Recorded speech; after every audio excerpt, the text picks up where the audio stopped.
Bom, prosseguindo, vamos agora ao item 4 do material didático, debate entre Agostinho e os donatistas. Bom, Agostinho ele vai defender a violência contra os donatistas, mas o que ele faz? Ele antes chama os donatistas para um debate.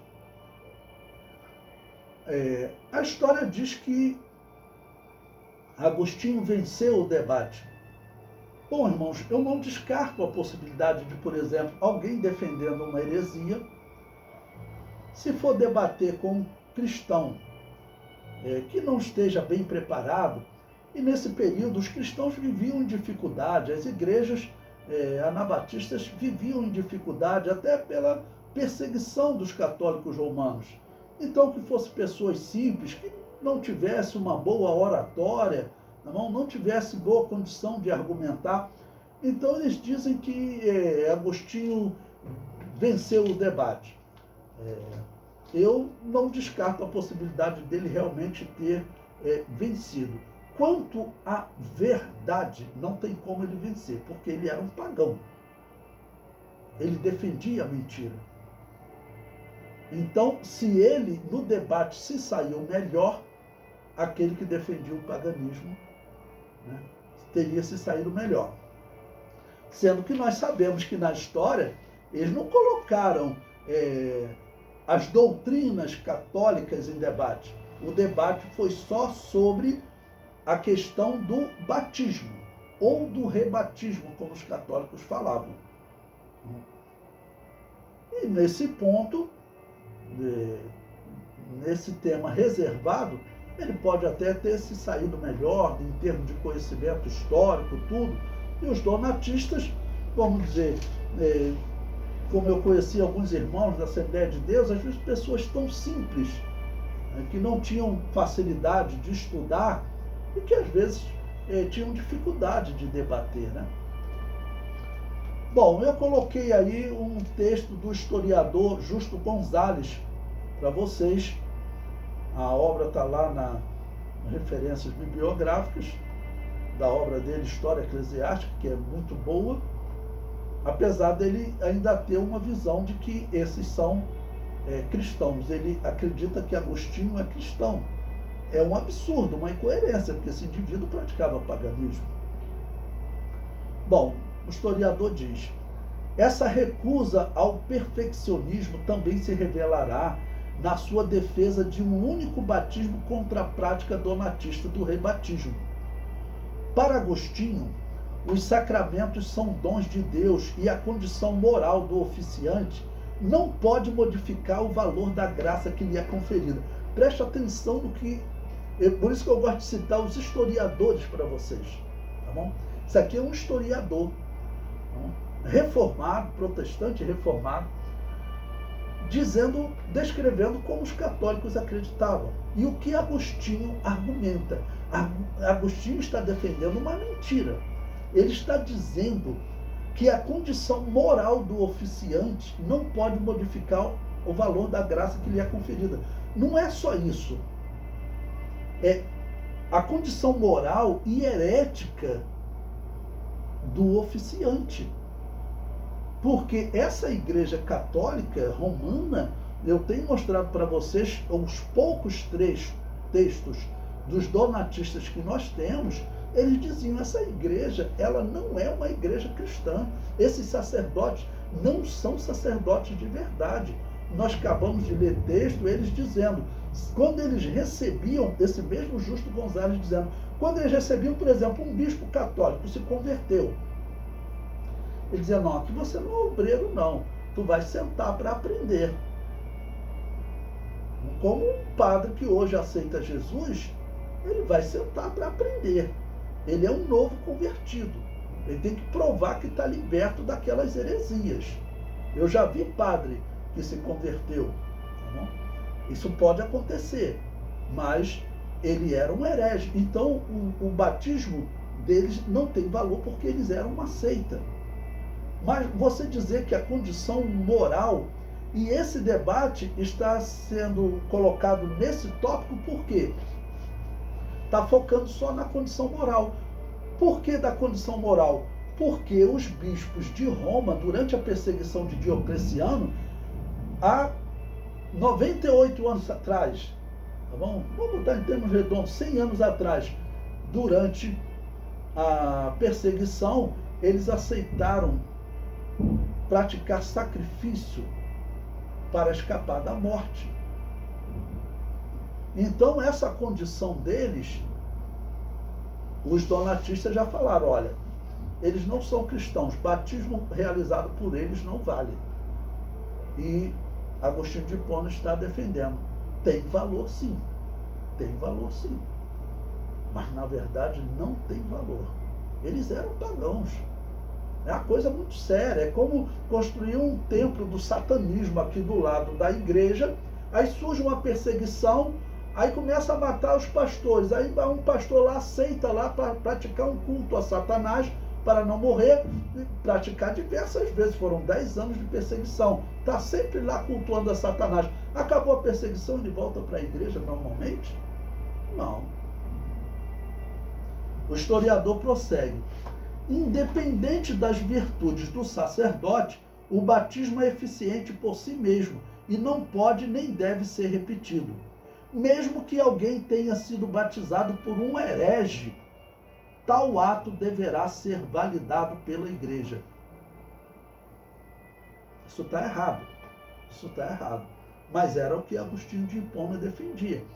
Aí os historiadores dizem que ele se saiu melhor no debate. Se você for no YouTube, tem até um filme, Agostinho e os Donatistas, filme mesmo produzido para cinema, não? E descreve Agostinho como homem de uma oratória, que ele fala um monte de palavras bonitas, né? Um vocabulário rico, e que ele teria se saído melhor no debate. Mas não tem como. Quem defende a mentira nunca se sai melhor no debate. Pode até aos olhos dos homens ter se saído melhor, mas nunca se sai melhor no debate. Em 404, Agostinho apelou ao imperador para que fosse usada a força contra os anabatistas na África.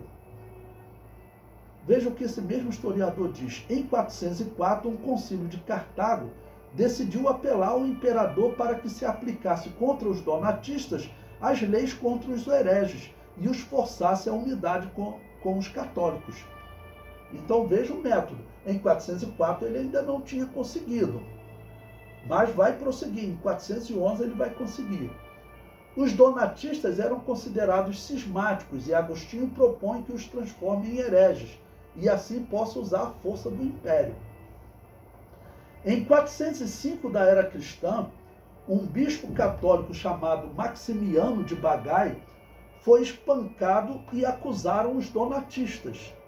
Bom, eu disse para vocês no tópico anterior, no encerramento do livro 4, que haviam alguns hereges que defendiam os circunciliões, que defendiam a violência, mas eles não eram donatistas. E como os padres, os bispos, eles tinham o império do lado dele, às vezes eles queriam usar de autoridade e aí pegavam os falsos crentes lá e davam a surra, e deram a surra nele. O imperador Honório, que foi imperador de 393 a 423, publicou o Edito da Unidade, em 12 de fevereiro de 405. Nele, o cisma é equiparado à heresia e o rebatismo é proibido. Então, em 410, quando os donatistas vão, se eu estivesse lá, eu não iria. Eles já foram com uma promessa de Agostinho de que eles não seriam mortos. Tá bom? Bom, o comentário prossegue. Diante da persistência dos donatistas, o clero católico decide novamente, em 408, apelar ao imperador para que se efetive o cumprimento da lei.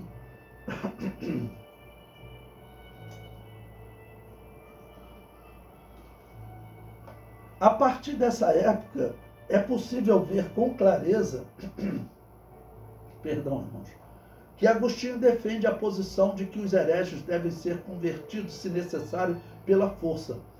Em junho de 410, o imperador emite um edito de tolerância mas os apelos do clero católico o levam a revogá-lo em agosto do mesmo ano.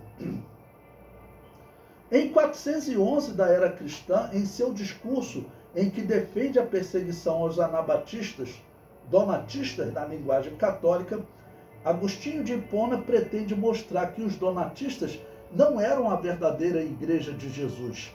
Ou seja, ele está criticando e dizendo que os católicos eram a verdadeira igreja. A verdadeira igreja seria a católica romana, que havia sido organizada 90 anos antes por Constantino. Neste sermão, Agostinho defendeu o uso da violência contra essa igreja. O tema do debate que Agostinho atraiu os donatistas para a morte era pouco significativo quando comparado às heresias pregadas pela Igreja de Roma. Neste período, além do purgatório, a Igreja de Roma defendia o uso do incenso adotado do culto de Júpiter nas igrejas, lembrando que esse incenso era símbolo do diálogo com o demônio. Alguém acha que o apóstolo Paulo, o apóstolo Pedro, o apóstolo João usava incenso nos seus cultos? Por favor, né? Defendia também o batismo de recém-nascido e, para fechar, o culto pagão.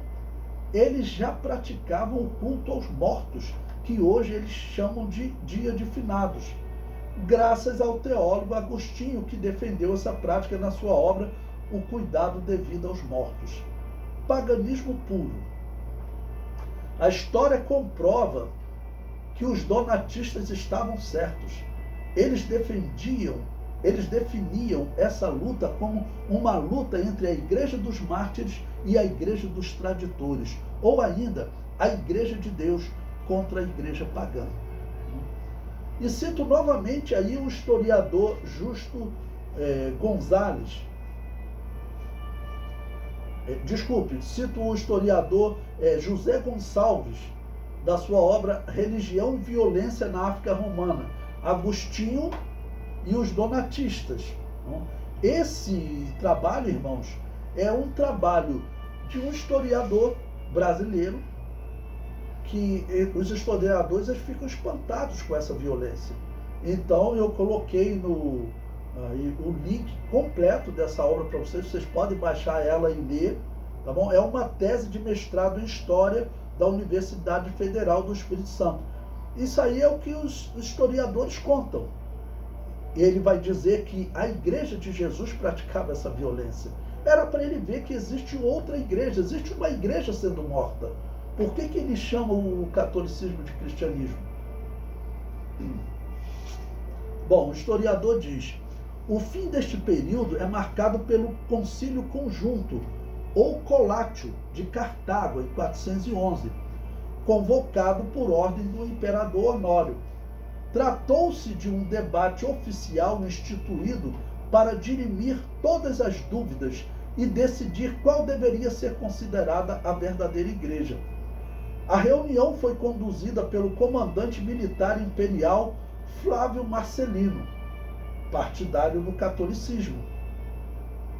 Estavam presentes 279 bispos católicos e 270 donatistas. Em 9 de junho de 411, o veredito final foi dado e o donatismo foi oficialmente condenado.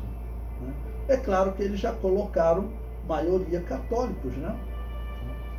A história comprova que a igreja anabatista donatista era maior do que a igreja católica. Logo teria mais pastores e bispos. Porém, muitos não foram, sabendo que era grande o risco de morte. Se eu estivesse lá, eu não iria. Sendo maioria, os católicos venceram e os donatistas terão a opção de se converter ao catolicismo, o que eles não aceitarão de jeito nenhum. O catolicismo já praticava o culto aos mortos, entre outras heresias. Se não aceitassem, seriam presos, torturados e mortos. A opção era fugir para regiões onde a Igreja Católica não controlava. Essa terceira será a grande opção dos donatistas. A Igreja Católica afirma que conseguiu matar os últimos anabatistas donatistas próximo do ano 700 da era cristã. Mas sabemos que eles não conseguiram e jamais conseguirão matar a igreja de Jesus, nem com o engano que eles estão nesses dias, dizendo para nós voltarmos para eles, porque ela é a igreja mãe. Não vai convencer o verdadeiro cristão.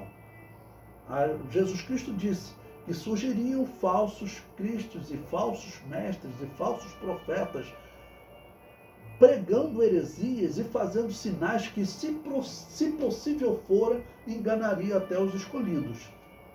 Mas os escolhidos, então, não são enganados. Esses anabatistas serão encontrados peregrinando pela Europa com diversos nomes. Em alguns países serão chamados de acéfalos, termo que significa sem líderes, por não estarem ligados à Igreja Católica de Roma, à Igreja de Constantinopla ou mesmo à Igreja do Egito, que é chamada de Igreja Copta, né? Serão encontrados em cerca de 800 anos, ali no ano 1200, um grande número de anabatistas vivendo escondidos nas montanhas da França. Os católicos chamaram esses anabatistas de valdenses, não? Mas eram todas igrejas cristãs fugindo, sem contar aqueles que eles disseram que fugiram para a China. Quando o comunismo foi implantado na China, irmãos, aí já no século XX, né, eles mataram muitos cristãos, milhares de cristãos, né, que nós vamos estudar a história desses cristãos na China sendo perseguidos, né? Esse mesmo historiador, Gonçalves, ele diz: a vitória no campo político eclesiástico legitimava agora o uso da força. A partir de 411, as leis contra os donatistas tornaram-se coercitivas, no verdadeiro sentido da palavra. Puniam os leigos por não se tornarem católicos. Agostinho será então o primeiro teólogo, ele chama de cristão, né? O primeiro teólogo, eu vou corrigir, né? Católico, ok?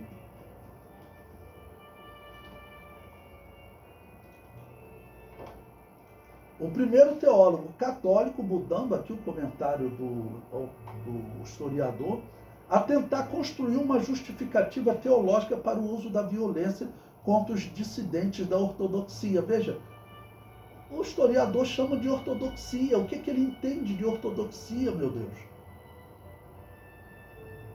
E prossegue, obrigando-os à conversão, procurando persuadir as vítimas de que elas estão sendo perseguidas para o seu próprio bem, que elas saibam disso, quer não.